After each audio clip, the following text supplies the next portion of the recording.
Now we will learn capital alphabet. A, B, C, D, E, F, G, H, I, J, K, L, M, N,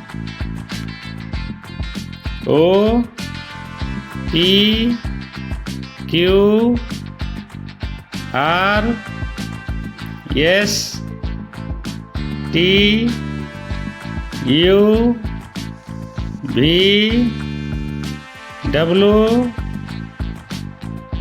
X, Y, and Z. And friends, now we will learn a small alphabet.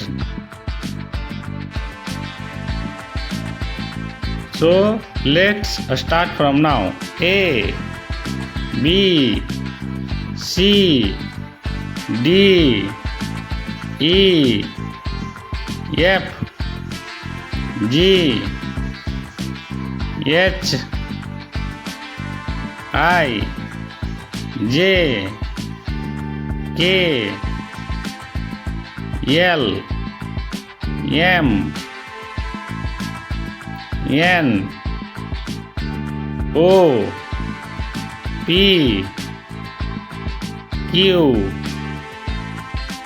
R, S, T, U, V, W, X, Y, and Z. Subscribe, share, like. Thank you for watching my video.